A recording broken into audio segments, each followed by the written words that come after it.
Hello students. तो आज हम बात करेंगे एनसीईआरटी मैथमेटिक्स क्लास 12 है ना के आगे के क्वेश्चंस जो हमने पीछे कर रखे हैं। लास्ट लेक्चर में हमने क्वेश्चन नंबर 10 तक कर लिया है ना।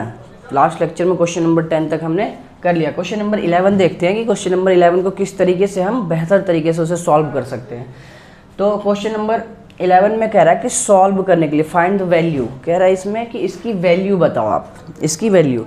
देखिए इस क्वेश्चन को आप बहुत अच्छे तरीके से सॉल्व कर पाएंगे तब जब आपको ट्रिगोमेट्री रेशियोज़ के वैल्यू पता होंगे, जैसे साइन 30 की वैल्यू, कॉस 30 की वैल्यू, टेन 30 की वैल्यू और जितने भी 6 के 6 ट्रिगोमेट्री रेशियो उनकी वैल्यू पता होनी चाहिए, है ना। तब जाके आप और अच्छे तरीके से इसे सॉल्व कर पाएंगे। और कुछ भी नहीं है इसमें। देखिए यहाँ तो ये tan inverse 2 cos 2 sine inverse. अच्छा देखिए साइन इनवर्स को कैंसिल कौन करेगा? साइन करेगा, है ना। 1/2 को साइन के फॉर्म में अगर हम लिखेंगे तो कैसे लिखेंगे? साइन कितने की वैल्यू होती है? साइन 30 की वैल्यू होती है 1/2। तो साइन 30 की वैल्यू 1/2 तो हम रख सकते हैं कि π/6। इसमें कोई भी प्रॉब्लम नहीं है, ठीक है। आगे बढ़ते हैं। Sine inverse 2 cos 2। देखिए अब ये जो हमें क्या देगा? π/6, क्योंकि साइन इनवर्स का रेंज क्या होता है? साइन इनवर्स का रेंज होता है -π/2 से π/2, ठीक है। तो यहाँ से ये -π/2 से π/2 के अंदर है ये, तो ये हमारे पास आ जाएगा π/6,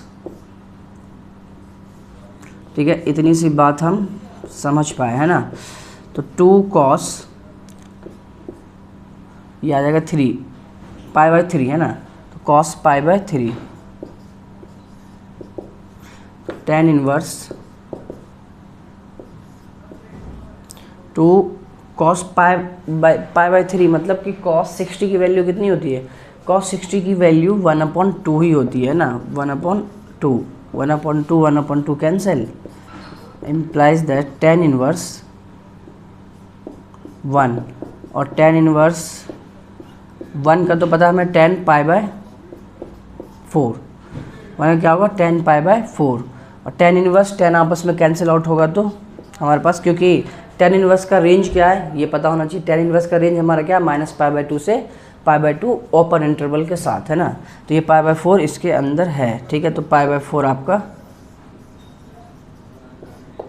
आंसर, ठीक है। आप चेक कर सकते हो। चलते हैं नेक्स्ट क्वेश्चन पे बहुत आराम से।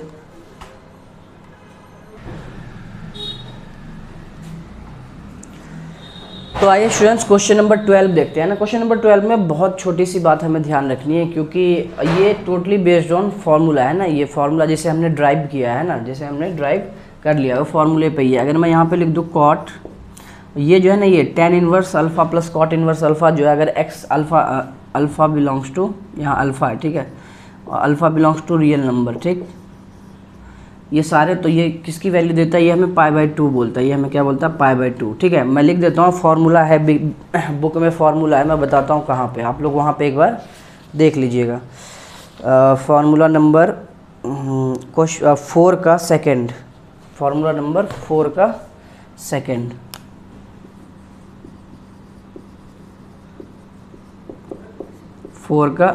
सेकंड, ठीक है। tan inverse x plus cot inverse x, जो कॉट इनवर्स x होता है वो हमारा π/2 है ना, π/2। तो कॉट π/2 कितना होता है? कॉट π/2 की वैल्यू 0, तो ये 0 आपका आंसर है, ठीक है। तो ये बहुत ईजी सा था, इसमें कुछ था ही नहीं। बस मैंने पहले भी कहा है और अब भी कह रहा हूँ, आगे आने वाले टाइम में भी कहूँगा कि फार्मूला जो है बहुत बड़ा रोल करेगा इसके लिए, ठीक है, ट्रिगोमेट्री के क्वेश्चन को सॉल्व करने के लिए। तो इसलिए बहुत ध्यान से उसको करिए। अगर उसको नहीं करेंगे तो शायद आपके क्वेश्चन सॉल्व नहीं होंगे, ये बात सच है, ठीक है। चलते हैं क्वेश्चन नंबर 13 पे। और ये भी बहुत अच्छा क्वेश्चन है, बहुत प्यारा क्वेश्चन। तो आइए स्टूडेंट्स क्वेश्चन नंबर 13 देखते हैं ना। क्वेश्चन नंबर 13 लग तो रहा बहुत बड़ा क्वेश्चन, और है भी थोड़ा सा बड़ा, लेकिन तब बड़ा लगेगा आपको जब हमें फॉर्मूले याद नहीं है, ठीक है। मुझे सेटअप तो दिख रहा है, देखो आपको भी दिखना चाहिए, क्योंकि आप अगर इतने क्वेश्चन तक कर चुके हो, क्वेश्चन नंबर 13 तक अगर क्वेश्चन कर चुके हो तो आपको भी दिखना चाहिए कि अब ये फॉर्मेट क्या बना हुआ है। तो फॉर्मेट ही हमें आइडेंटिफाई करना है बस, उसके बाद तो बहुत स्मूथली आपके क्वेश्चंस एंड तक पहुंच जाएंगे। देखिए tan 1/2 sin inverse 2x upon 1 plus x square plus cos inverse 1 minus y square upon 1 plus y square, है ना। तो देखिए यहाँ पे अगर sine inverse 2x upon 1 plus x square, ठीक है, तो अगर मैं थोड़ी देर के लिए इसे x को क्या कहता हूँ, ये हमारे पास tan 2 थीटा का फॉर्मूला हो जाएगा, ठीक है। थोड़ी देर के लिए अगर मैं इसको क्या करता हूँ n ले लेता हूँ, तो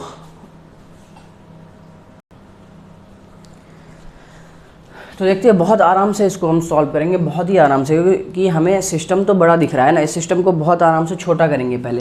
तो देखते हैं यहाँ पे कि साइन इनवर्स एक्स, यहाँ पे आप नोट में लिख लीजिए, है ना, मतलब कि ये भी हमारे क्वेश्चन का पार्ट है। तो यहाँ पे अगर मैं लिखता हूँ sign inverse 2x upon 1 plus x square, ठीक है। अगर यहाँ पे हम लेट कर लेते हैं, let x equal to tan theta, x equal to tan theta, है ना, तो theta equal to tan inverse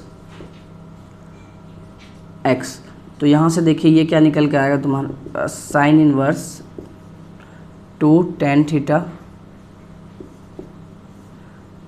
theta upon 1 plus tan square theta, है ना। इतनी बात तो आपको समझ में आ रही होगी, है ना, ये बात इसी की है। तो यहाँ से देखते हैं कि sine inverse 2 tan theta upon 1 plus tan square theta किसका फॉर्मूला होता है, tan 2 थीटा, ये साइन 2 थीटा का, है ना, साइन के फॉर्म में साइन 2 थीटा का फॉर्मूला होता है 2 tan theta upon 1 plus tan square theta, tan theta के फॉर्मेट में। तो यहाँ से देखिए साइन इनवर्स और साइन थीटा क्या हो जाएगा, 2 थीटा, तो ये बचा हमारे पास 2 थीटा। तो इसकी जगह मैं लिख सकता हूँ 2 थीटा की जगह tan इनवर्स x। तो इसका मतलब ये समझ में आया कि इसकी वैल्यू जो है मैं ये रख सकता हूँ। अच्छा, दूसरी बात, इसी में दूसरी बात लेते हैं हम, ये आपको समझाने के लिए, ठीक है। तो यहाँ से देखिए cos inverse 1 minus y square 1 plus y square, ठीक। अगर इसमें हम लेट कर लेते हैं, y equal to tan phi, ठीक है, कोई अलग एंगल ले लीजिए क्योंकि दूसरी वैल्यू y है ये, ठीक। तो ये हो जाएगा cos inverse 1 minus y square, है ना, 1 minus tan square phi upon 1 plus tan square phi. और यहाँ से हो जाएगा आपके पास कॉस इनवर्स, और ये जो है ना ये हमारे पास cos 2 थीटा की वैल्यू है। cos 2 थीटा का जो फॉर्मूला होता है ना in term of tan theta, वो है। तो ये हो जाएगा cos 2 phi equal to 1 minus tan square phi upon 1 plus tan square phi. तो यहाँ से हो जाएगा 2 फाई, ये क्या है हमारे पास 2 फाई। अगर 2 फाई आ गया तो यहाँ देखिए y इक्वल टू, अगर tan फाई माना तो phi equal to tan inverse y। तो ये हो जाएगा 2 tan इनवर्स y। तो ओवरऑल हमारे पास ये बात समझ में आई। तो अब मैं क्या कर सकता हूँ कि इसकी जगह पे ये वैल्यू रख सकता हूँ और इसकी जगह पे ये वैल्यू रख सकता हूँ, ठीक है। जल्दी से इसे आप राइट डाउन कीजिए, आप इसे समझ पाए होंगे, ठीक है। हम चलते हैं इसके आगे के पोर्शन पे, इसे मैं रफ़ कर देता हूँ तब यूज़ करेंगे हम। तो ध्यान रखिएगा कि ये भी पार्ट ऑफ क्वेश्चन है, ठीक है। तो अब यहाँ पे हम क्या करेंगे कि tan 1/2, तो ठीक है, इसकी जगह पे sign inverse 2x upon 1 plus x square की जगह पे हम रखेंगे 2 tan इनवर्स x प्लस इसकी जगह पे 2 tan इनवर्स y। इतनी सी बात आपके समझ में आ चुकी होगी। जो अभी हमने थोड़ी देर पहले करा था ना, उसी की वैल्यू उठा के हमने यहाँ रखा, इसको सॉल्व किया था, देखा था हमने कि हाँ 2 tan इनवर्स x के फॉर्म में है, इसको सॉल्व किया था तो 2 tan इनवर्स y के फॉर्म में है। तो यहाँ देखिए ये एंगल का काम करेगा, ये पूरा क्या है, ये पूरा एंगल का काम कर रहा है ना। तो tan 1/2, यहाँ से 2 अगर कॉमन ले लेते हैं तो ऐसा बचेगा tan inverse x plus tan inverse y, 2 से 2 कैंसिल, तो ये आपके पास बच जाता है tan inverse x plus tan inverse y। अच्छा, तो यहाँ से देखिए tan inverse x plus tan inverse y क्या होता है, ये भी फॉर्मूले पे आ रहा है हमारा। तो tan inverse x plus y upon 1 minus x y, ये हमारा होता है tan inverse x plus tan inverse y का फॉर्मूला। ठीक है। तो tan tan इनवर्स आपस में कैंसिल आउट होंगे कि अगर x plus y upon 1 minus x y किसके होगा, माइनस π/2 से π/2 के अंदर, और हमारे कंडीशंस अंडर द रिक्वायरमेंट होता है, मैं पहले ही बता चुका है। एनसीईआरटी को लेकर एनसीईआरटी के क्वेश्चंस के लेवल जो है वो अंडर द रिक्वायरमेंट है, जो भी रिक्वायरमेंट है इसकी वो है, और क्वेश्चन में दिया हुआ भी है, ये जो मैंने यहाँ पे आपको इंडिकेट कर दिया। आप क्वेश्चन आपके पास है, आप देख सकते हो, है ना। तो उस पर उससे इस क्वेश्चन के सेहत पे कोई असर नहीं पड़ेगा, तो उसके लिए आप बेफिक्र रहिए। tan tan इनवर्स आपस में अगर कैंसिल आउट होगा तो ये x plus y upon 1 minus x y, ठीक है। तो ये आपका आंसर होगा, ठीक। एक बार आंसर चेक कर लेते हैं कि क्या है sir answer. 13, question number 13, x plus y 1 minus x y, ठीक है। तो ये आपको समझ में आ चुका होगा बहुत आराम से, बहुत अच्छा क्वेश्चन था, ठीक है। तो ऐसे ही हम क्वेश्चन को आगे बढ़ाते रहेंगे, और इसे बहुत अच्छे से आप प्रैक्टिस कीजिए। कोई भी क्वेश्चन हो तो आप कमेंट बॉक्स में कमेंट कीजिए, ताकि मेरे तक क्वेश्चन पहुंच सके, है ना। आपका एक क्वेश्चन मेरे लिए बहुत इंपॉर्टेंट करेगा, और उसके आंसर में ज़रूर आपको रिप्लाई करूँगा। तो अगर कोई डाउट है तो, वरना आप इसको बहुत बेहतर तरीके से ईजी फॉर्म में तैयार कीजिए। मिलते हैं हम नेक्स्ट क्वेश्चन के साथ। अभी इसमें क्वेश्चन हैं बहुत सारे, फिर हम नेक्स्ट वीडियो में ज़रूर मिलेंगे। Okay, bye.